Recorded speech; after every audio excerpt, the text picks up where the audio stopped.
Hindi pa nakakakita ng babaeng ganito katapang. Dahil lang sa nagkunwaring hindi siya kilala ng lalaking kabababa lang ng sasakyan at nagdire-diretso ng lakad, hinubad niya ang kanyang takong at pinaghahampas ang mamahaling kotse nito. Si Mateo, ang driver, ay hindi na nakatiis at hinawakan ang kamay niya. Ngunit sa halip na magalit, dahan-dahan itong lumuhod at maingat na isinuot muli ang sapatos sa kanya. Sino ba namang mag-aakala na itong si Isabel ay anak pala ng kanyang amo? Umalis ka nga dyan. Sasabihin ko kina mommy at daddy, gusto kitang pakasalan, matigas na pahayag ni Isabel. Ang lalaki ay si Mateo. Dahil sa isang espesyal na dahilan, lumipat siya sa payapang lungsod ng Tagaytay. Sa Tagaytay, may isang dambuhalang korporasyon ang Reyes Corporation, isa sa mga nangunguna sa buong bansa. Ang ikatlong anak ng chairman, si Joaquin Reyes, ay anak sa labas, isang tinik sa lalamunan ng pamilya at hindi gaanong pinapahalagahan. Nang makapag-ayos na, naghanap si Mateo ng part-time job at nagkataong nakita niya si Joaquin na nagnanakaw sa isang 7-Eleven. Nakita rin ito ng may-ari, ngunit dahil sa impluwensya ng pamilyang Reyes, nagbingi-bingihan na lamang ito. Dahil tila binalewala ng dalawa, nainis si Joaquin.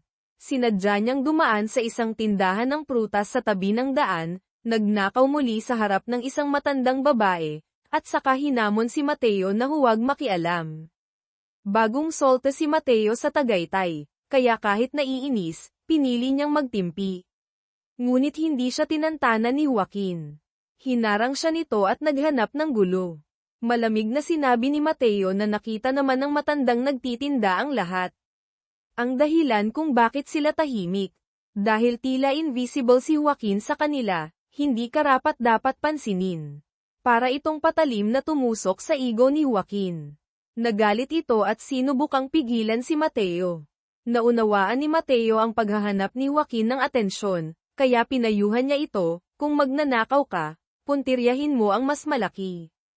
Huwag mong pagdiskitahan ang mga maliliit na negosyante.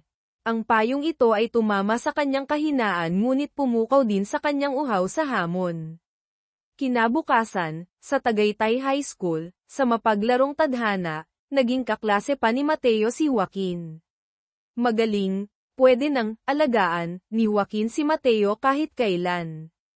Sa kantin, nang inaakala ng lahat na magtitimpi na naman si Mateo, bigla niyang kinuha ang kanyang plato at ibinagsak ito ng malakas sa harap ni Joaquin. Walang babala, sinipa niya si Joaquin hanggang sa matamba ito. Sa isang iglap, nagsuguran ang dalawa na parang mga hayop. Si Joaquin, na sanay sa pakikipaglaban, ay madaling nakalamang. Mabuti na lang at dumating ang kanilang guro, teacher, dean, at naawat ang gulo. Agad-agad, si Joaquin, na dapat sanang maparusahan, ay ginamit ang impluwensya ng pamilya para makalabas ng opisina. Pagsapit ng gabi, habang pauwi na si Mateo, tumunog ang kanyang telepono mula sa isang hindi kilalang numero. Kumari pa siya ng takbo papunta sa isang lokal na simbahan. Yun pala, ang Tagaytay ang bayang sinilangan ng kanyang ina. Inay, tumakbo na kayo. Noong gabing iyon, inihatid ni Mateo ang kanyang ina sa isang bus papuntang probinsya, mabigat man sa loob ay wala siyang magawa. Ang tumawag pala ay ang kanyang amain na nasa bilangguan. Nagpadala ito ng mga tauhan para hanapin ang kanyang ina dahil sa isang lumang hidwaan na kailangang ayusin. Sa pag-uwi, napadaan si Mateo sa isang lokal na boxing gym. Sa hindi inaasahang pagkakataon, nakita niya roon si Joaquin. Nandito ka para matutong lumaban sa akin, pang-aasar ni Joaquin. Ngunit si Mateo, na walang emosyon ang mukha, ay nagtanong ng ikinakilabot ni Joaquin, nagtuturo ba dito, kung paano pumatay? Biglang naging interesado si Joaquin. Nag-alok siyang turuan si Mateo ng libre, sa isang kondisyon, kailangang talunin muna siya ni Mateo. Sunod-sunod na parang ulan ang mga suntok ni Joaquin kay Mateo. Mabilis na naging one-sided ang laban. Ngunit sa sandaling iyon, sa paningin ni Mateo, ang imahe ni Joaquin ay biglang nag-anyo ng kanyang malupit na amain na nasa kulungan ang lalaking nanakit sa kanilang mag-ina noon. Ang masasakit na alaala, ang kahihiyan, galit, at puot ay sumabog, nawala sa sarili si Mateo. Ibinalibag niya si Joaquin sa sahig at walang tigil na pinagsusuntok sa ulo, halos mapatay na ito. Mabuti na lang at bumalik siya sa katinoan.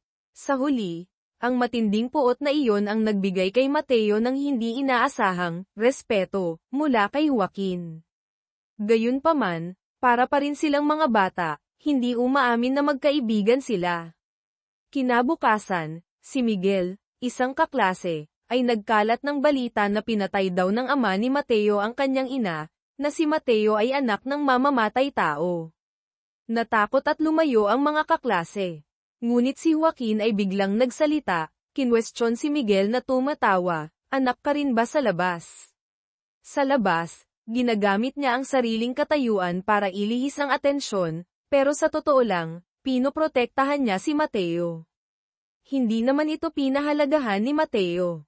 Sinabi pang wala siyang pakialam. Umakyat sila sa rooftop. Sinabi ni Mateo ang totoo, hindi niya tunay na ama iyon, nagpanggap lang na patay ang ina kaya nakulong ang amain niya. Walang naging interes si Joaquin. Dito sinabi ni Mateo, magkaibigan tayo. Mas eksakto, kasosyo tayo. Hindi siya papayag na manatili sa ibaba, kailangan niyang gamitin si Joaquin bilang tuntungan para makaakyat sa alta sosyedad. Ang kapalit, tutulungan ni Mateo si Joaquin na makuha ang pinaka-inaasam nito. Nagduda si Joaquin, anong alas mo? Buong kumpiyansang sumagot si Mateo, ang IQ ko ay nasa top 0.01% ng bansa. Hayaan mo akong gumawa ng plano. Isang taong galing sa hirap na gustong umasenso. Isang binatang lumaki sa yaman ngunit uhaw sa kapangyarihan. Pareho silang nagkagusto sa iisang babae. Ngunit hindi nila alam, ang ambisyon ng babae ay kasinlaki rin ng sa taong gustong umasenso.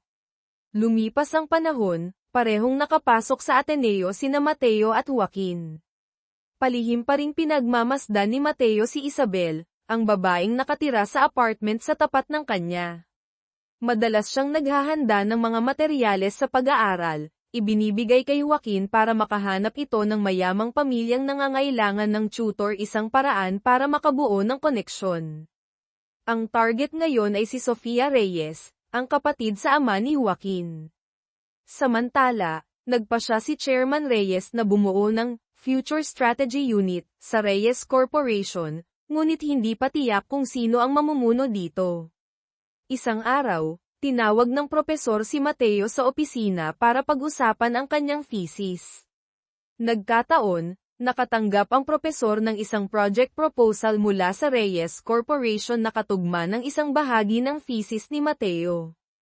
Sa totoo lang, lahat ay nasa plano ni Mateo.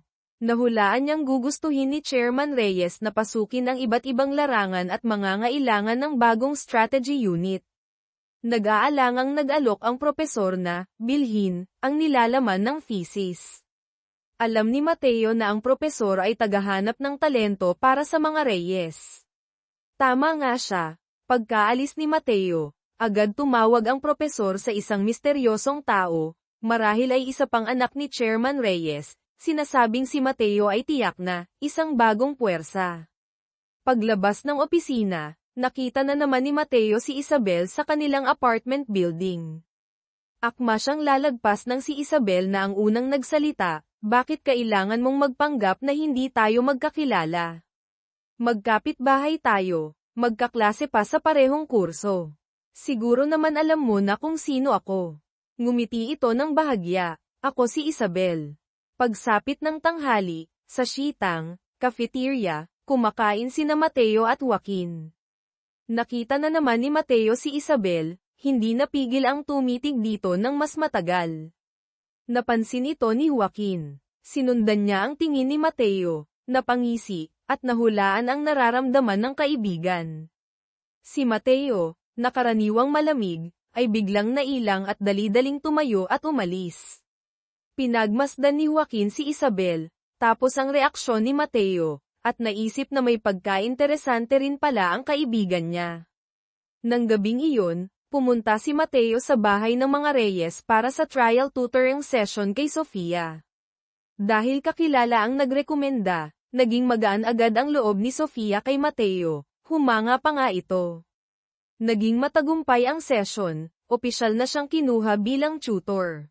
Pag-uwi sa tinutuluyang apartment, nakita ni Mateo ang isang babaeng nasa katanghaliang gulang na malakas na kumakatok sa pinto ni Isabel. Sa loob, tila walang naririnig si Isabel, abala sa pag-aaral. Iyon pala ang ina niya, nandito para humingi ng pera. Walang kahihiyan pa itong sumisigaw, kung hindi kita iniluwal, saan ka pupulutin para makapag-aral sa Ateneo na yan? Sakto namang nagtama ang mata ni Isabel at ni Mateo na nanunood mula sa malayo habang sinisigawan siya ng ina. Hindi malaman kung dahil sa hiya o sakit, tahimik siyang umalis ng bahay. Ngunit paglabas niya, nakita na naman siya ni Mateo. Sa kasamaang palad, biglang bumuhos ang malakas na ulan. Nabasa si Isabel, ang lamig ay tumagos sa kanyang balat hanggang sa puso. Sakto namang may payong na sumilong sa kanya. Ang may hawak ay si Mateo. Tinawag niya ang pangalan nito, at inaya siyang uminom ng beer sa kalapit na 7-Eleven. Naupo sila sa harap ng convenience store, walang nagsasalita, tahimik na pinakikinggan ang patak ng ulan. Kinabukasan, kinausap ni Ginang Reyes, ang legal na asawa ng chairman, si Joaquin na pirmahan ang kasulatan ng pagtalikod sa kanyang karapatan sa mana, para bigyang daan ang anak nito. Kapag pumayag, masisiguro ang kanyang kasalukuyang marangyang buhay, hindi na mamamroblema sa pera. Sa totoo lang, napaghandaan na ito ni Mateo. Kahit proyekto pa lang ang strategy unit, dahil sa atensyon ng publiko, katumbas na ito ng plano para sa susunod na tagapagmana. Gusto siyang tanggalin ni Ginang Reyes sa karera. Sinabi ni Mateo, para makapasok ng mas malalim sa korporasyon, ang unang hakbang marahil ay ang pagtalikod. Nang gabing iyon, nagkita si Joaquin at Isabel sa 7-Eleven. Naisipan niyang ayain silang dalawa ni Mateo sa kanyang kondo. Hindi maiwasang makaramdam ng selos si Mateo. Ang matalik na kaibigan ay may gusto sa babaeng lihim niyang gusto. Sino ang pipiliin? Si Isabel, na matalino at matalas, marahil ay nahuhulaan na kung bakit si Mateo ay dumidikit kay Joaquin, isang taong mayaman mula pagkabata, isang mabilis na daan patungo sa kapangyarihan. Sino mag-aakala, si Isabel pala ay may ambisyon din na hindi nalalayo kay Mateo. Mas lalong nakakagulat, pinuntahan pa ni Joaquin si Mateo sa mismong bahay nito. Lumalabas na, nagmakaawa pala si Isabel kay Mateo na tulungan siyang baguhin ang kanyang buhay, ngunit tuwiran siyang tinanggihan nito, na sana'y wala na silang kinalaman sa isa't isa. Gayunpaman, sa pag-uwi, kinailangan ni Mateo na pigilan ang nag-uumapaw niyang damdamin dahil, nahulog na pala ang loob niya kay Isabel. Samantala, sa mansyon ng mga Reyes, si Sofia ang kapatid sa ama ni Joaquin, anak ng pangalawang asawa, si Tita Elena, ay nagmamakaawa sa kanyang ama. Gusto niyang imbitahan si Joaquin sa bahay para sa hapunan sa Sabado. Si Antonio Reyes, ang panganay na anak, ay mariing tumutol agad. Ngunit dahil sa paglalamang ni Sofia, sa huli ay lamambat din ang puso ni Chairman Reyes at pumayag. Nagmadaling pinayuhan ni Tita Elena ang asawa na kung ano-ano lang ang sinasabi ng anak nila, ngunit isinantabi ito ni Chairman Reyes, iginiit ang kanyang absolutong kapangyarihan sa bahay na iyon. Higit pa rito, isinawalat niya na alam ang tungkol sa pagpilit niya kay Joaquin na pumirma sa kasulatan ng pagtalikod sa mana. Hindi na hinintay ang paliwanag ni Tita Elena, mismo siyang tumawag kay Joaquin, ang anak sa labas na bihirang niyang pagtuunan ng pansin. Natigilan si Joaquin nang matanggap ang tawag, hindi alam kung dapat matuwa o mangamba. Napagtanto rin ni Mateo na mas mabilis ang kilos ni Chairman Reyes kaysa inaasahan. Pinag-aralan nila, ang chairman ay taong malamig ang dugo, ngunit dahil si Tita Elena ang unang kumilos laban kay Joaquin, ginamit siya nitong dahilan para makuha ang kasulatan ng pagtalikod sa mana, habang nagpapakita ng kabaitan kay Joaquin. Ngunit sa katotohanan, ito ay parusa kay Tita Elena dahil sa paglampas sa kanya. Kaya naman, ang kabaitan na ito ay tiyak na pansamantala lamang. Pinayuhan ni Mateo si Joaquin na ipakita na naiintindihan niya ang kanyang lugar, hindi magmukhang may masamang binabalak, at umarte na lang ayon sa gusto ng pamilyang Reyes. Nang gabing iyon, tumawag si Sofia para ibalita ang magandang balita kay Joaquin. Bilang pasasalamat, inimbitahan ni Joaquin ang kapatid sa isang marangyang kainan ng seafood. Sa di inaasahang pagkakataon, pagkaupo pa lang nila, napansin niyang ang waiter pala ay si Isabel. Ipinakilala niya ito bilang kaibigan. Si Sofia, sa kanyang kawalang malay, ay nagtaka, kung kaibigan mo siya, siguro kilala niya rin si Kuya Mateo. Biglang sumagot si Isabel, na may pahiwatig, ayokong may ibang babaeng umaaligid sa taong para sa akin. Ang pahayag na ito ay maaaring tumutukoy kay Mateo o kay Joaquin. Pagkatapos kumain at may hatid si Sofia, binalikan ni Joaquin si Isabel para humingi ng paumanhin sa sinabi ng kapatid. Ngunit nabasa ni Isabel ang dahilan ng kanyang pananatili, tuwirang sinabi na wala siyang panahon para sa pag-ibig. Lakas loob na nag-alok si Joaquin, kung papayag ka, maaari kong bilhin ang oras mo. Ngunit ang huling sagot pa rin ay isang malamig na pagtanggi. Lumipat ang eksena kina Mateo at Isabel sa bus. Biglang nagtanong si Isabel, 1 taon ng oras, magkano ang katumbas na halaga? Si Mateo, kahit hindi naiintindihan ang ibig niyang sabihin, ay naisip lang na tiyak na napakamahal nito. Sumagot siya, sa halip na mag-aksaya ng oras sa mga walang kwentang usapan, mas mabuting magpahinga na lang.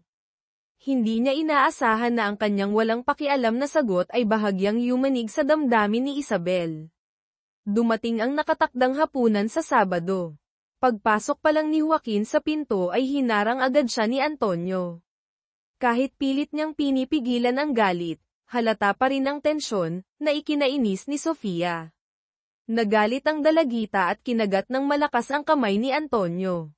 Ang malakas na sigawan ay nakaagaw ng pansin ni Tita Elena. Itinuro niya si Joaquin, ang nakakainis na kaguluhan na ito ang dahilan kung bakit hindi ka dapat naririto. Kung marunong kang makiramdam, alam mo na ang dapat mong gawin. Malinaw na malinaw ang pagpapalayas. Ang balitang pinalayas si Joaquin ay mabilis na nakarating kay Chairman Reyes. Sa kabilang sulok, tuwang-tuwa si Antonio dahil sa tagumpay na mapaalis si Joaquin, at mayabang pang ipinagmalaki kay Tita Elena na dapat sigurong magpasalamat ito sa kanya dahil naayos niya ang tinik sa lalamunan. Samantala, ikinwento ni Joaquin ang nangyari kay Mateo. Sa kabaligtaran ng inaasahan, itinuring ito ni Mateo na isang magandang bagay.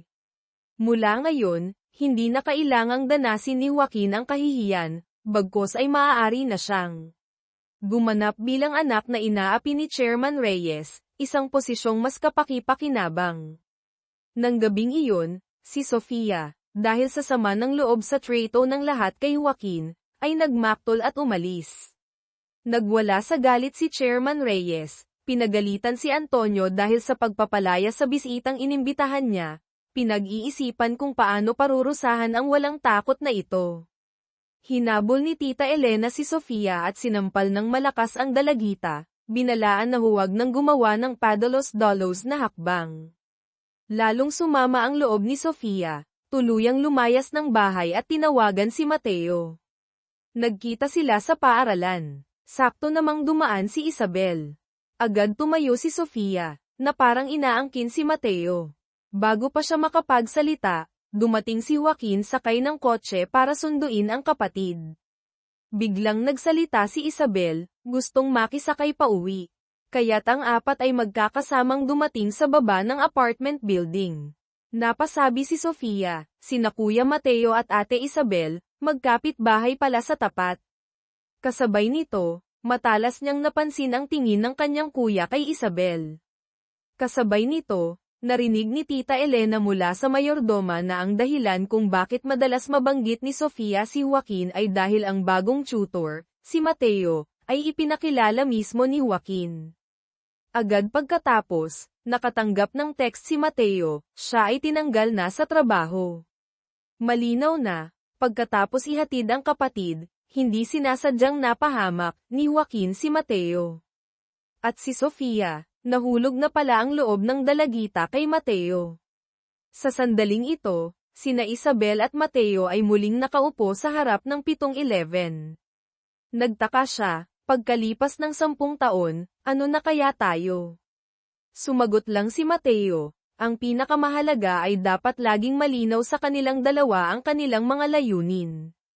Kinabukasan, nang malaman na pinalitan ang tutor, tumakbo si Sofia sa paaralan para hanapin si Mateo, kinwestiyon kung bakit siya umalis nang walang palem. Sakto namang napadaan si Isabel at narinig ang pagtatapat ni Sofia, "Gusto kita." "Sinasabi kong gusto kita." Pagkarinig nito, malamig na kinuha ni Mateo ang telepono, tinawagan ang mayordoma ng mga Reyes, sinabing ay transfer pabalik ang sobrang bayad sa pagtuturo. Ang kilos na ito ang paraan niya para linawin, tinanggal siya sa trabaho, at ang relasyon nila ay simpleng tagapag-upa at inupahan lamang, walang labis, walang kulang. Si Sofia, nang maintindihan ang ibig sabihin ni Mateo, ay tila naging ibang tao. Malamig siyang nagpaalam, ngunit pagtalikod niya, ang luha niya ay bumuhos na parang ulan. Ang kanyang unang pag-ibig ay hindi pa man nagsisimula ay bigla nang nagwakas.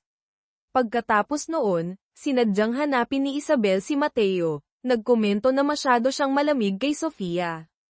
Nagpahiwatig siya na iminungkahing ituring ni Mateo ang damdamin ni Sofia bilang isang oportunidad, para makapasok sa alta sosyedad sa madaling salita, gamitin ang dalagita. Ngunit tumanggi si Mateo, ayaw niyang manakit ng inosenteng tao. Ang kanilang pag-uusap ay hindi sinasadyang narinig lahat ni Joaquin, na nakaupo sa likod ng kurtina malapit doon. Natulala siya, hindi maintindihan kung ano ba talaga ang nais ni Isabel. Samantala, ang ina ni Isabel ay gumawa na naman ng malaking gulo, nagnakaw siya ng ilang milyong peso mula sa isang grupo ng mga loan shark at tumakas. Kinabukasan, pinuntahan ng grupo ng mga kriminal ang apartment ni Isabel. Isang sampal ang damapo sa kanyang mukha na nagpadilim sa paningin ng lider. Akma pa sana itong mananakit nang harangin siya ni Mateo. Sakto namang may nagpapatrulyang gwardya ng gusali, kaya't nagbanta na lamang ang mga ito na babalik para mag-usap ngayong gabi. Hinayla ni Mateo si Isabel papunta sa isang bakanteng silid-aralan, hinimok siyang maghanap ng ibang mapagtataguan. Ngunit si Isabel ay nagpakita ng kakaibang kalmado. Yun pala, ilang beses na niyang naranasan ang ganito. Hindi siya kailanman tumakas, dahil para na rin niyang inamin na ina niya ang babaeng iyon, nakapamilya niya. Hindi na nagsalita pa si Mateo, tahimik na lamang siyang umalis. Kasabay nito, si Joaquin, matapos malaman ang gulo ni Isabel, ay tawag ng tawag sa kanya na parang nababaliw, ngunit hindi sinasagot ni Isabel ang tawag. Nasa sangandaan siya, ipagpatuloy ang marupok na pag-iibigan o piliin ang maningning na hinaharap. Si Mateo, kahit nakarating na sa gate ng Ateneo, ay hindi pa rin mapakali ang loob. Hindi niya kayang pabayaan si Isabel. Buwis-buhay siyang tumakbo pabalik. Si Joaquin, dahil hindi makontak si Isabel, ay parang baliw na nagmaneho para hanapin siya. Nang humihingal na nakabalik si Mateo sa silid-aralan, ang tanawin sa harap niya ay nagpatigil sa kanya, hinahalikan ni Joaquin si Isabel. At si Isabel, sa ibabaw ng balikat ni Joaquin, ay nakita rin si Mateo na nakatayo at tulala di kalayuan. Sa sandaling iyon, ang nagsisimula pa lang na damdamin sa pagitan nila ay tila biglang naglaho. Nang gabing iyon, habang nagliligpit ng mga gamit si Isabel, dumating si Mateo. Sinabi niyang pansamantalang titira siya sa bahay ni Joaquin. Tumingin si Isabel diretso sa kanyang mga mata, na parang sinisisi ang kanyang pag-aalinlangan. Anong pinagkaiba kung mananatili ka rito? Wala itong kabuluhan para sa ating dalawa. Malay mo, balang araw, pagsisihan mo ito. Alam niyang mas gustong baguhin ni Mateo ang buhay kaysa kaninuman. Kung mananatili tayong ganito lang katahimik, walang magbabago. Kaya, kailangan niyang umalis. Habang pinagmamasdan ang papalayong likod ni Isabel, Ang puso ni Mateo ay nabibigatan sa lungkot. Ngunit habang naghihintay ng bus, hindi mapigil ang alalahanin ni Isabel ang mga sandali nila ni Mateo, ang determinasyon sa kanyang mga mata. Mali kaya siya? Bumalik siya, kumatok sa pinto ng kwarto ni Mateo. Sakto namang tumunog ang telepono ni Mateo, si Joaquin ang tumatawag. Pagkatapos ng saglit na pag-aatubili, nagpa siya siyang sagutin ang tawag. Nakatayo si Isabel sa labas ng pinto, narinig ang usapan mula sa loob, ang pinto ay nanatiling nakasara. Naunawaan niyang wala na siyang lugar dito. Tahimik siyang tumalikod at umalis. Mabilis na lumipas ang panahon, 5 taon ang nakalipas. Si Joaquin ay umakyat na sa posisyon bilang mataas na tagapamahala sa Reyes Corporation. Si Mateo naman, ngayon, ay ang Head of Strategic Planning, isang posisyong puno ng kapangyarihan. Alam na alam ni Chairman Reyes na ang mabilis na pag-angat ni Mateo ay dahil sa rekomendasyon ng dati niyang propesor, at higit sa lahat, si Mateo ay hindi tao ng kahit anong paksayon, kundi tao niya mismo. Sa isang pagpupulong, iniulat ni Mateo ang paunang resulta ng bagong departamento, ngunit kasabay nito ay hindi siya nag-atubiling ipahayag ang mas malaking ambisyon, gawing isang puwersang mapapabilang sa mga nangunguna sa buong bansa ang departamentong ito, hindi lang manatili sa kasalukuyang mga numero. Kinilala ni Chairman Reyes ang kakayahan ni Mateo, ngunit kitang-kita sa mata ang hindi pagkagusto. Sinadya niyang buhayin ang masakit na nakaraan ni Mateo, binanggit ang amain niyang preso, nagpaparinig tungkol sa paggawa ng kwento para mapagbintangan ang iba bilang kriminal. Tunay ngang bagay na kayang gawin ng isang may kakayahan, di ba? Nagbabala siya, habang lalong nagpapakita ng galing si Mateo, mas uusisain ng mga kaaway ang iyong pinagmulan. Ngunit hindi natinag si Mateo, hindi ba pwedeng maging demonyo ang isang inosente? Mabilis siyang bumalik sa katinoan, nagkunwaring tinatanggap ang pagkatalo, sinabing magbibitiw ngayon din. Ngunit pinigilan siya ni Chairman Reyes, tinuruan siya ng isang leksyon, ang taong talagang walang pinipiling paraan ay hindi kailanman mawawalan ng hinahon dahil sa pansamantalang pagkatalo. Sa sandaling tumalikod sila, doon lumalabas ang tunay nilang pagkatao. Iyon ang tunay na pagkatalo.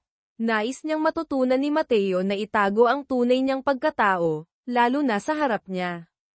Yun pala, iyon ay isang pagsubok, isang babala. Kailangan ni Chairman Reyes ng isang taong walang awa tulad ni Mateo, at kailangan niyang masigurong hawak niya lagi ang kahinaan ng matalas na kutsilyong ito. Pagkatapos ng seremonya, marahil ay pagdiriwang para sa bagong posisyon ni Mateo. Tiningnan niya ang dati niyang propesor, lihim na iniisip na malapit na itong magretiro. Pagkatapos gamitin ay itatapon, iyon ang patakaran.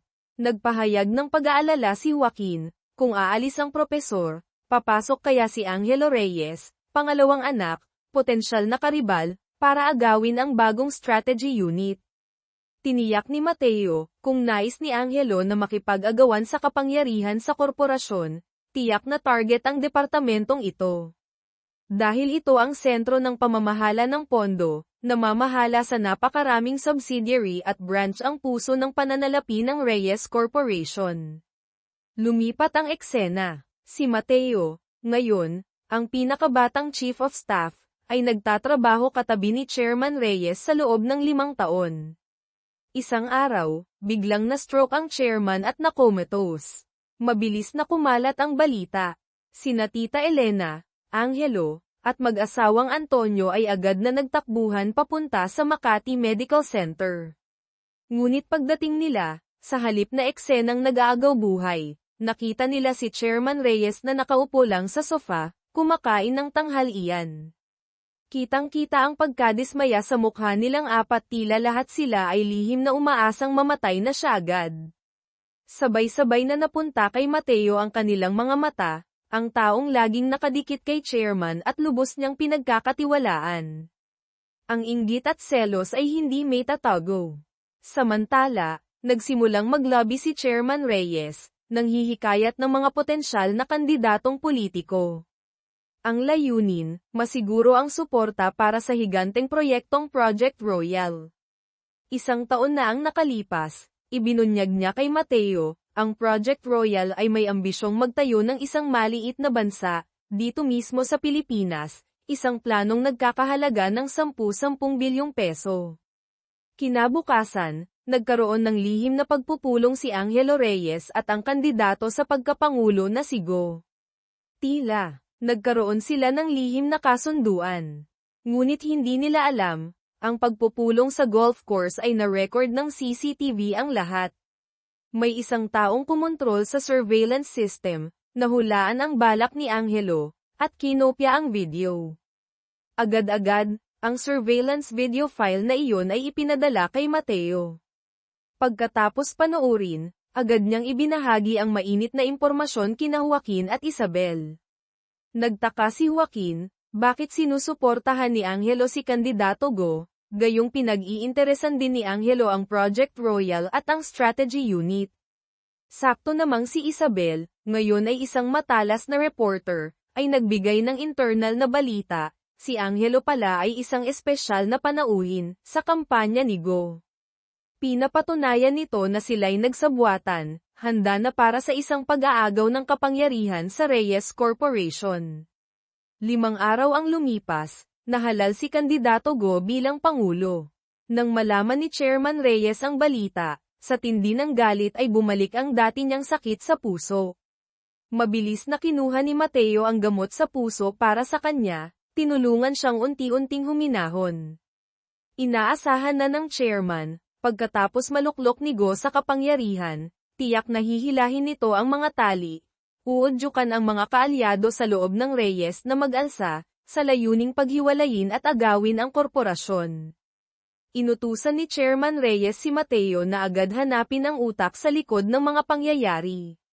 Sa puntong ito, kailangang linawin, sina Isabel at Joaquin ay magkasintahan na, bagaman hindi pa opisyal na ipinakikilala sa pamilyang Reyes. Ang sitwasyon ay napakadelikado, ibinuhos na ng chairman halos ang buong yaman niya sa Project Royal, kung mabibigo ito, mababangkarote siya at mahaharap sa kasong korupsyon. Si Isabel, gamit ang talas ng isang mamamahayag, ay nagmungkahing imbestigahan si Ortiz, ang kanang kamay ni Pangulong Go. Pinaghihinalaan niyang si Ortiz mismo, hindi si Go, ang nag-imbita kay Angelo na sumali sa kampanya. Kinabukasan, nakuha ni Isabel ang impormasyong may nakaschedule na hapunan si Ortiz kasama ang ilang kasabwat sa isang restaurant. Sa hapunan, walang pakundangang pinag-usapan ni Ortiz ang plano na pabagsakin si Chairman Reyes at ilipat ang Project Royal kay Angelo. Hindi niya alam, bawat salita ay na-record. Si Isabel, sa pamamagitan ng matalinong pagbabayad para suhulan ang may-ari ng kainan, ay umupo sa katabing mesa, lihim na ni-record ang buong pag-uusap. Sa puntong ito, naging malinaw na ang lahat na parang sikat ng araw. Si Angelo Reyes, pangalawang anak, ay nagbabalak gamitin ang kapangyarihan ng bagong halal na Pangulong Go, naghahandang pabagsakin ang sariling ama, para masakop hindi lang ang Future Strategy Unit kundi pati na rin ang iba pang mahahalagang yaman ng korporasyon, ang Reyes Energy, Reyes Logistics, Reyes Media, at 6 pang pangunahing subsidiary.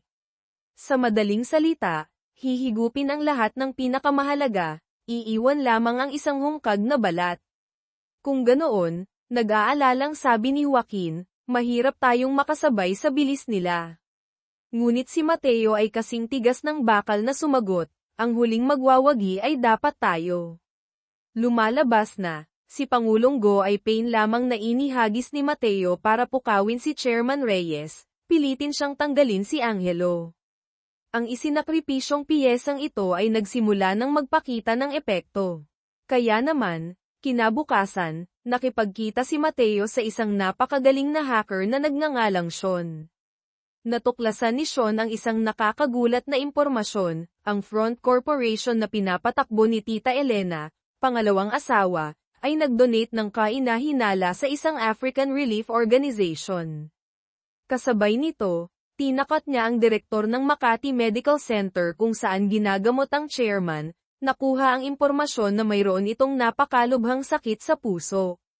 Nang gabing iyon, Iniulat ni Mateo sa chairman, may isang taong gumagamit sa pangalan ng anak na babae ni Pangulong Go para bumili ng isang marangyang villa sa baybayin ng Barcelona. Ang account ng babaeng ito ay nakatanggap din ng 5 milyong dolyar, ang perang itinago bilang relief fund sa pamamagitan ng mga pekeng ulat mula mismo sa nasabing African Relief Association. Pagkarinig pa lang ni Chairman Reyes ay nahulaan na niya agad ang obra maestra, ni Tita Elena ibinubuhos niya ang lakas para suportahan si Angelo. Kung sino ang makakakuha ng Future Strategy Unit ang siyang makakakuha ng buong korporasyon. Mahalaga nga ang departamentong iyon, sabi ni Mateo, ngunit may ibang bagay na dapat mas ipag-alala ng chairman.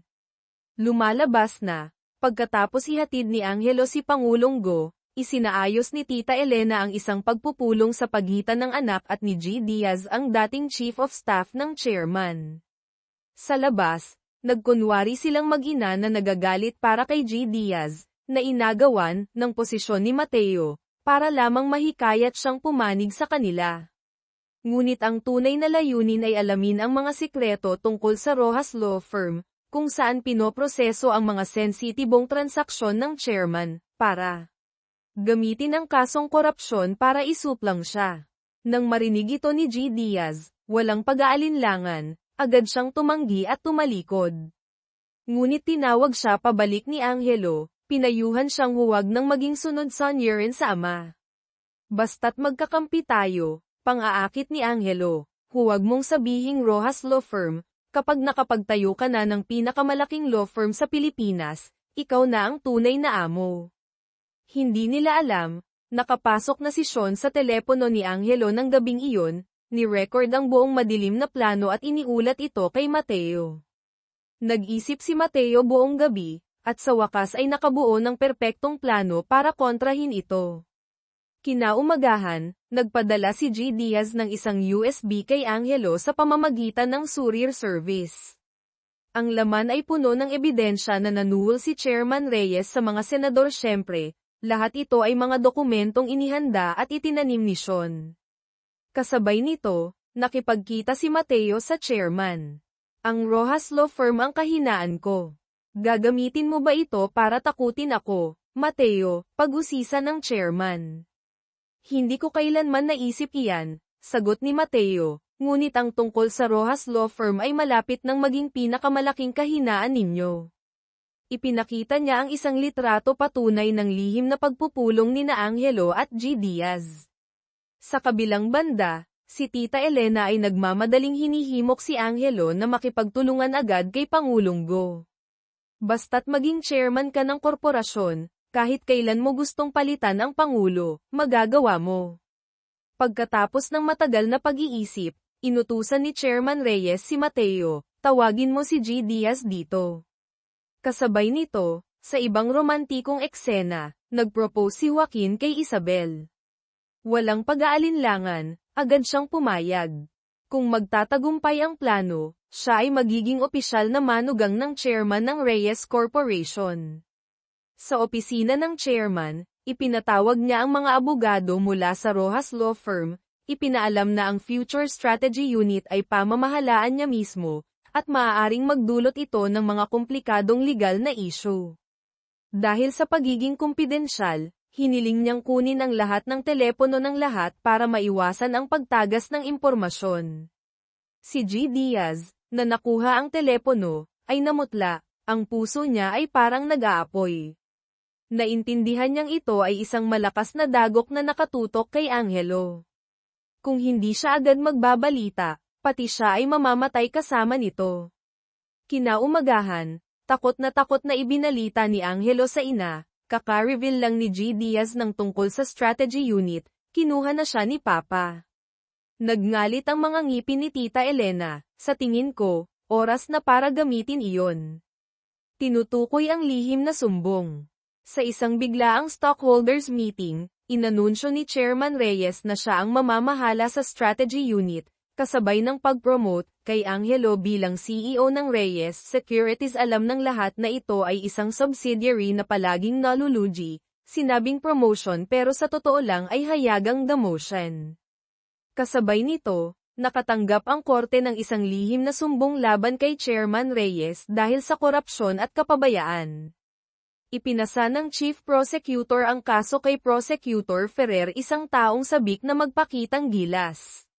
Si Tita Elena, na may mukhang puno ng galit, ay pumasok sa opisina ng chairman, ginamit ang kahinaan, ang kaso ng korupsyon, para pilitin siyang bumaba sa pwesto.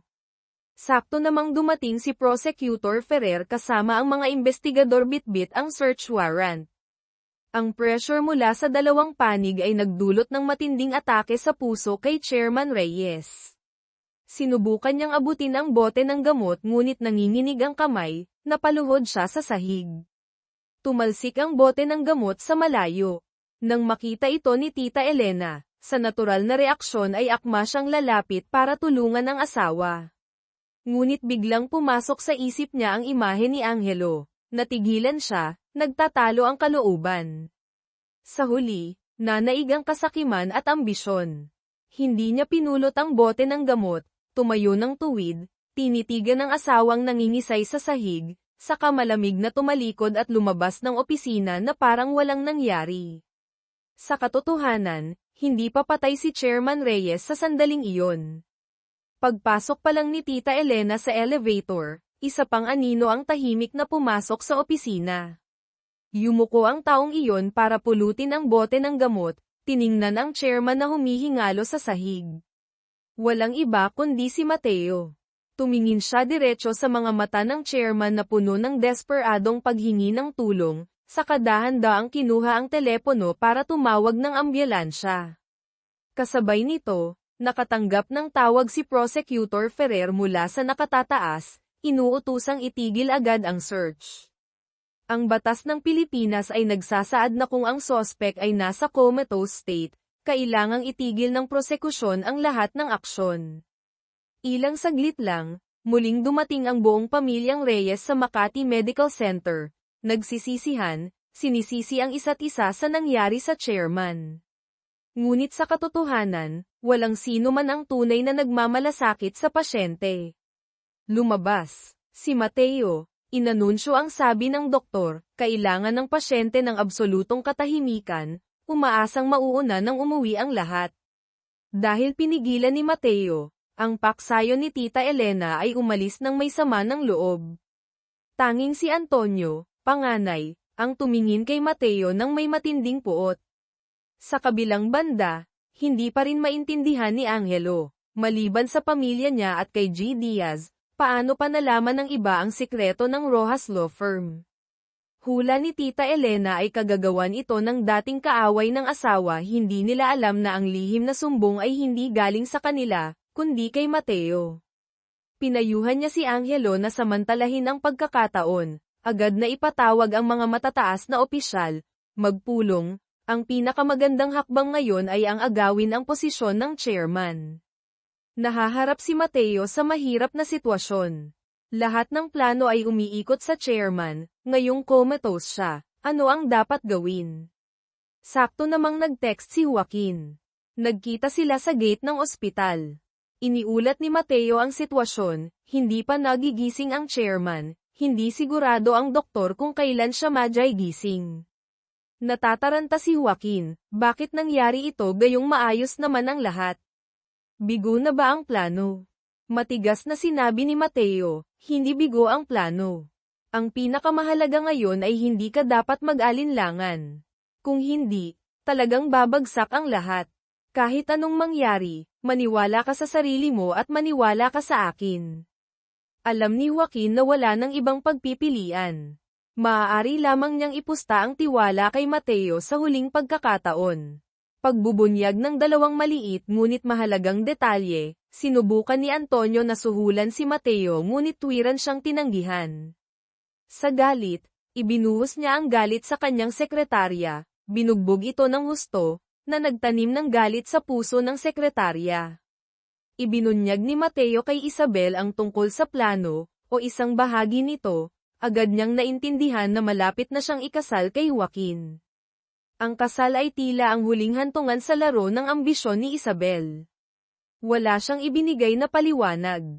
Nang gabing iyon, Nagmamadaling pumunta si Mateo sa ospital. Pagpasok niya sa silid ng pasyente, walang laman ang kama. Nawawala ang chairman. Yun pala, lahat ay bahagi ng plano ni Mateo. Agad pagkatapos malaman ang pagtataksil ni G. Diaz, balak sanang ipatawag ng chairman si Angelo para parusahan. Ngunit iyon ang unang pagkakataong sinuway ni Mateo ang utos. Tatawagin ninyo siya dito tapos ano ang parusa? Demotion. Pagbabawal lumabas. Paano kung hindi pa rin siya magising sa katotohanan? Sunod-sunod na tanong ni Mateo. Matalino ang chairman, naintindihan niyang may ibang solusyon si Mateo. Nagmungkahi si Mateo, kailangang tapusin ng lubusan. Puksain ang damo hanggang sa ugat. Ang unang hakbang, lihim na isumbong ang chairman bago pa makakilos si Angelo. Sa ganitong paraan, hindi na sila makakapagsumbong sa pangalawang pagkakataon. Target na ni Mateo si Prosecutor Ferrer walang backer, pinakauhaw na makagawa ng pangalan. Ano ang kailangan kong gawin? Tanong ng chairman. Wala po, kailangan nyo lang manahimik at gumanap ng mahusay. Sagot ni Mateo. Pagkatapos maayos si Angelo, sino ang papalit? Si Joaquin, diretso niyang sabi. Si Joaquin ang magiging tagasalo ng kasalanan para sa inyo. Gagawa ng maruruming trabaho na hindi kayang gawin ng dalawang kapatid niya. Pagkatapos gamitin, pwede nyo na siyang itapon. Sa huli, sumang-ayon ang chairman, sa kondisyon na si Joaquin ay walang balak na agawin ang buong korporasyon. Kinabukasan, pinuntahan ni Mateo si Joaquin, sinabi ang plano ng pagkukunwaring may sakit ng chairman. Nagalit si Joaquin at sinuntok si Mateo, bakit hindi mo sinabi agad? Hindi nagalit si Mateo, tumayo lang at nagpaliwanag, hindi pinahintulutan ng sitwasyon. Paano kung may nangyari? Kahit papaano, maprotektahan ka para may puhunan pa tayong magsimula ulit. Laging sinasabi na para sa akin, may galit sa boses ni Joaquin, ngunit wala ka bang bahagi dyan para sa sarili mo? Tiniyak ni Mateo, ang dahilan kung bakit ako naririto ay para gawin kang kinikilalang pangatlong anak ng chairman. Ngayon, hinog na ang pagkakataon. Gusto kang makita ng iyong ama. Samantala, si Tita Elena, na walang kamalay-malay, ay nagpatawag ng pulong ng Board of Directors, inanunsyo na habang nagpapagaling ang chairman, siya muna ang pansamantalang papalit. Ngunit dahil sa limitadong kakayahan, mapagkumbaba, niyang iminungkahi si Angelo na pansamantalang mamahala. Kasabay nito, sa Reyes Securities, kumilos si Sean. Gamit ang mataas na teknolohiya, binago niya ang benefit scheme ng kumpanya, mula sa pamamahagi ng kabuuang 1,000 shares sa mga empleyado, ginawa niyang bawat isa ay makakatanggap ng 1,000 shares. Kumalat ang balita. Nagkagulo ang mga empleyado, ang presyo ng stock ng Reyes Securities ay agad bumagsak ng 30%. Ipinatawag ng regulatory agency si Angelo, inimbestigahan dahil sa hinalang sinadyang manipulasyon sa stock market, na nagdulot ng tinatayang pagkalugi na umaabot sa daan-daang bilyong peso. Ngunit sa harap ng chairman, ibinuhos lahat ni Mateo ang papuri na ito kay Joaquin. Kinwestiyon ng chairman si Joaquin, bakit mo sinira ang reputasyon ng kumpanya ng ganito? Si Joaquin, ayon sa script na itinuro ni Mateo, ay sumagot ng walang pag-aalinlangan, iyon ay regalo ko lamang sa pagdating, ama. Kung mag-aatubili, tapos ang laro. Nagbigay si Joaquin ng kahilingan tungkol sa kanyang katayuan, umaasang hayagang kikilalanin siya ng ama bilang anak sa harap ng lahat. Tumalikod ang chairman, kinuha ang isang kontrata mula sa bakal na cabinet. Pirmahan mo ito, saka tayo mag-usap. Ang nilalaman ng kontrata, kasunduan sa pagtalikod sa mana. Walang pag-aatubili, masayang pumirma si Joaquin. Kinaumagahan, personal na pinuntahan ni Chairman Reyes si Tita Elena, sinabing nahulog siya sa patibong. Nagwala sa galit si Tita Elena. Sumugod para makipagpatayan sa asawa. Ang resulta, ang pamilya ni Angelo ay bigong-bigo. Nang gabing iyon, si Joaquin, bilang opisyal na miyembro, ay unang beses na dumalo sa piging ng pamilya sa lumang simbahan ng angkan ng mga Reyes. Sa ibang pangyayari, iniimbestigahan ang chairman dahil sa panunuhol, at si Joaquin ang siyang nagtutulak ng kanyang wheelchair. Dahil sa tulong ni Mateo, at ng USB na naglalaman ng mga sikreto, natakot ang prosekusyon, dali-daling pinalaya ang chairman. Mula noon, nakuha ni Joaquin ang buong tiwala ng ama. Hindi lang niya inaasahan na siya pala ang magiging mainit na paksa sa lahat ng pahayagan, pinag-uusapan siya ng mga tao. Kakaunti lang ang nakakaalam, ang tunay na nasa likod ng buong larong ito ay si Mateo. Ang unang ginawa ni Chairman Reyes pagkatapos mapalaya ay ang puntahan ang taksil si Prosecutor Ferrer. Nang makita ang chairman, natakot si Ferrer, lumuhod at nagmakaawa. Ngunit marahan siyang itinayo ng chairman, "Tumayo ka, dating kaibigan. Baka makita tayo ng iba, isipin pa nilang may papatayin ako, hindi maganda."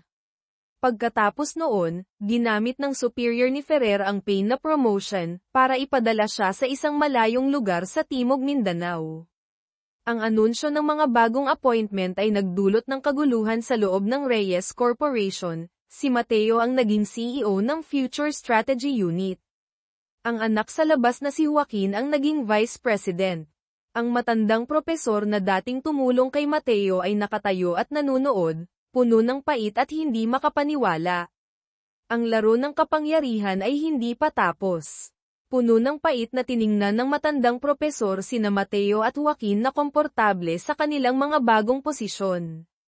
Kahit papaano, ibinuhos niya ang lahat ng kanyang lakas para suportahan si Angelo, pangalawang anak, ngayon ang kanyang kinabukasan ay nasa kamay na ng iba. Malamig na sumagot si Mateo. Ang kinabukasan ng propesor ay nakasalalay sa desisyon niya mismo, manatili sa dating posisyon o humanap ng ibang landas. Samantala, sa isang tahimik na probinsya, si Tita Divina, pangatlong asawa, ina ni Sofia, ay tahimik nang lumipat doon para manirahan, malayo sa gulo ng pamilyang Reyes.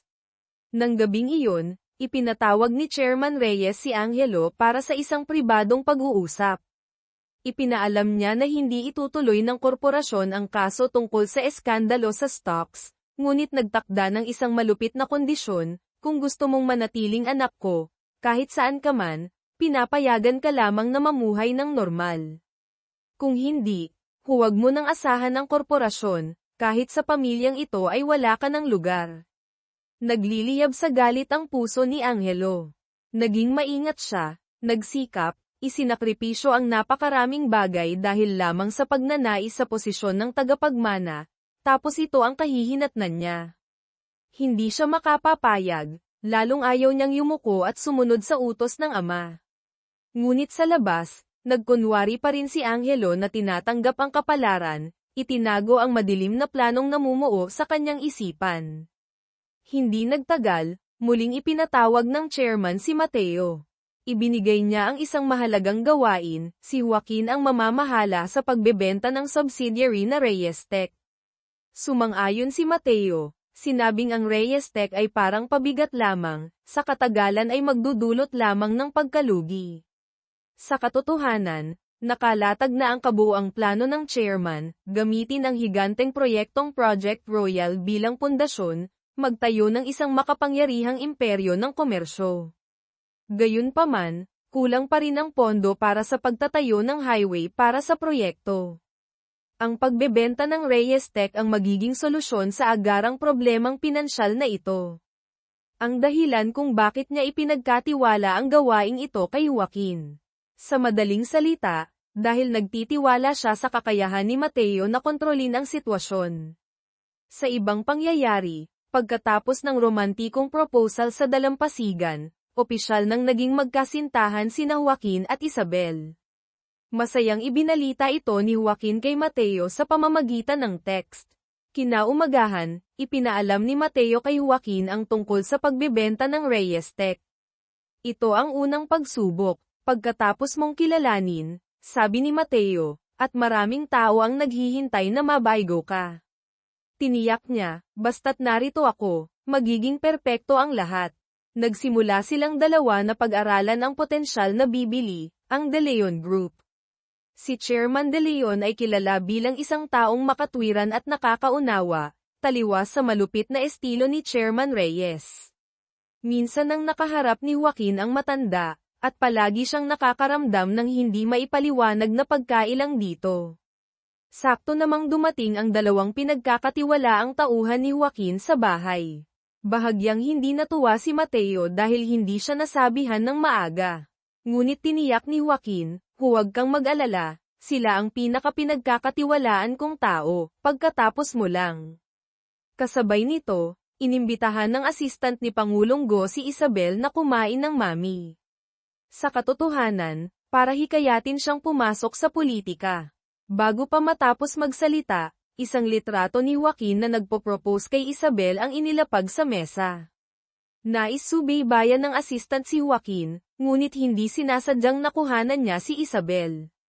Nag-alok siyang mag-invest ng pribado kay Isabel, tulungan siyang umangat. Pagkatapos ng saglit na pag-iisip, ngumiti si Isabel at pumayag. Yun pala, naikwento na ni Isabel kay Mateo ang tungkol sa pagpupulong na ito. Inamin ni Mateo na minsan na rin niyang naisip na sanayin siya sa politika, ngunit tumanggi siya. Akma pa sana siyang magsasalita, ngunit nang makita niya ang kumikinang na singsing sa daliri ni Isabel, nanahimik na lamang siya. Napansin ni Isabel ang kakaibang tingin niya, nagmadaling humanap ng dahilan para umalis. Hindi niya alam, ang awkward na sandaling iyon ay nakuhanan lahat ng isang misteryosong tao. Kinaumagahan, bago mismo ang negosasyon para sa pagbebenta ng Reyes Tech, biglang nagulat si Dong Min Yoon, isa sa dalawang tauhan ni Joaquin, ang taong namamahala sa transaksyon sa panig ng De Leon Group ay biglang pinalitan. Ang bago ay si Hoy Chan De Leon, anak ni Chairman De Leon. Natigilan si Mateo. Alam niyang hindi basta-basta si Hoy Chan, ngunit ang pagbabagong ito ay sumire sa lahat ng inihanda niyang plano.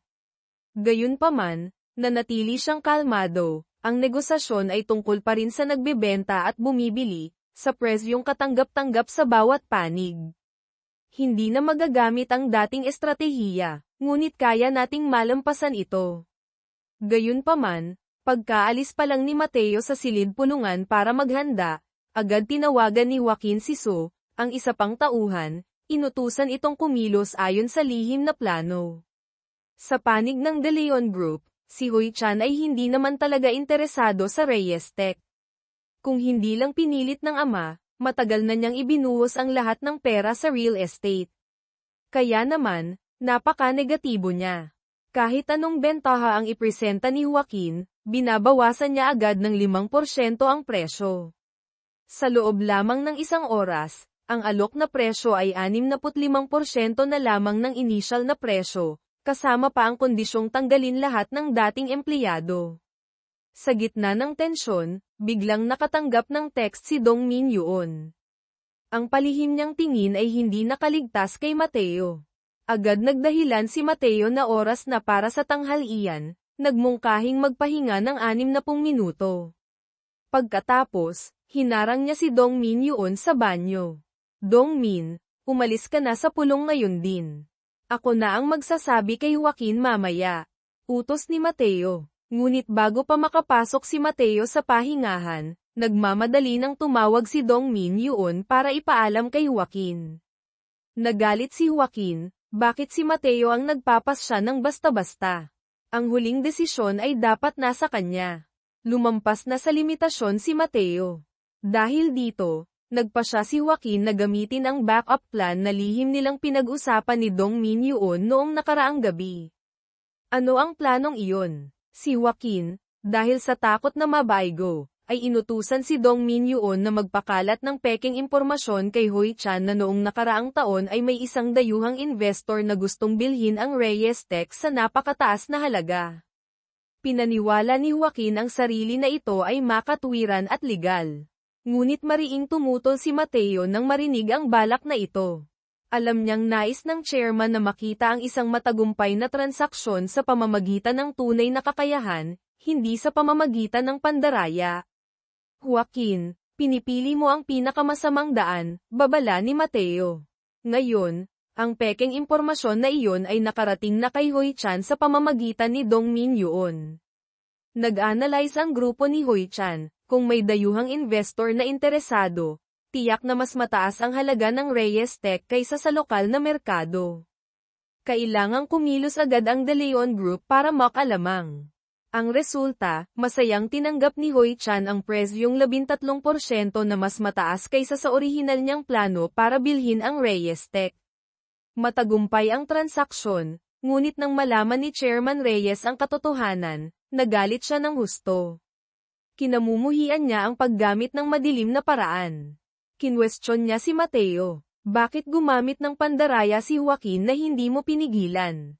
Agad na anako ni Joaquin ang lahat ng sisi, kasalanan ko po lahat, walang kinalaman si Mateo. Nagbabala ang chairman kay Joaquin, ang panalo sa pamamagitan ng pandaraya ay panandalian lamang. Ikaw, hindi mo pwedeng gamitin ang ganyang paraan. May mga bagay na hindi mo kailangang gawin mismo, pwedeng ipagawa sa iba. Nabubuhay sila para gawin ang maruruming trabahong iyon. Hindi mo alam kung paano sila gamitin, iyon ang pagkakamali. Nadungisan na ang kamay mo, paano ka pa mananatili sa pamilyang ito? Agad niyang pinalayas si Joaquin. Sa kabaligtaran, pinanatili niya si Mateo, inimbitahan siyang dumalo sa piging ng pamilya sa Sabado.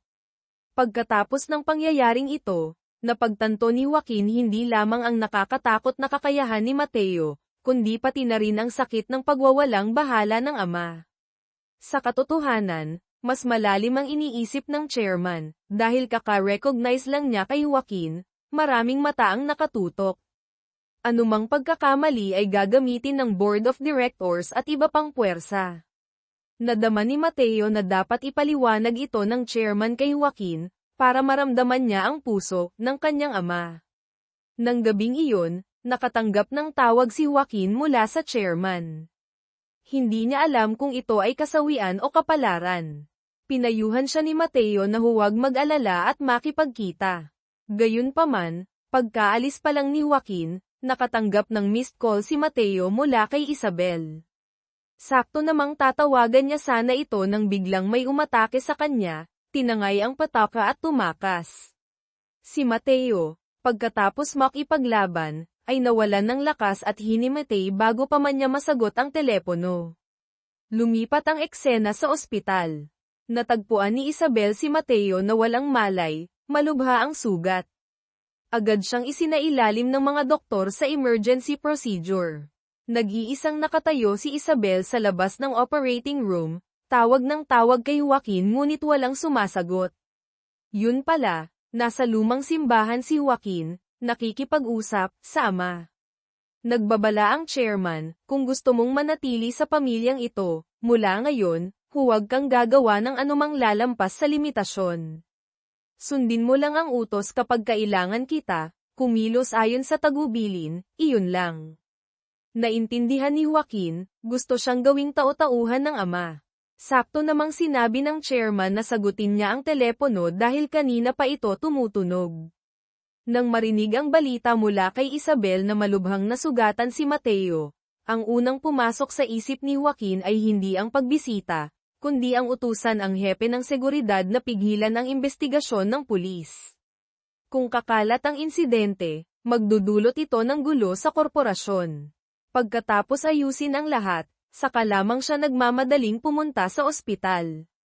Pahiwatig, ang tunay na mahal ni Isabel ay si Mateo, ngunit dahil sa ambisyon, ginagamit niya ang damdamin ni Joaquin. Alam ito ni Mateo at tila pinabayaan niya ito.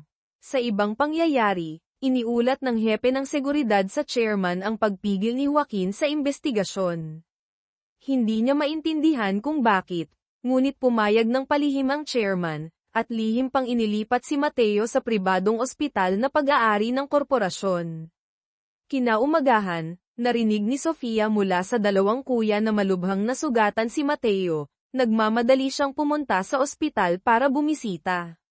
Sa kabaligtaran, sina Antonio at Angelo ay naghihinalaan sa isa't isa, iniisip na ang kalaban ang nasa likod ng pag-atake. Sa ospital, nagkamalay si Mateo mula sa coma. Nakita ito ni Isabel at akmang tatawag ng doktor, ngunit mahigpit siyang hinawakan ni Mateo sa braso. Sakto namang pumasok si Sofia sa silid, kasunod si Joaquin. Saka lamang nagkaroon ng dahilan si Isabel na lumabas para tumawag ng doktor. Sa katotohanan,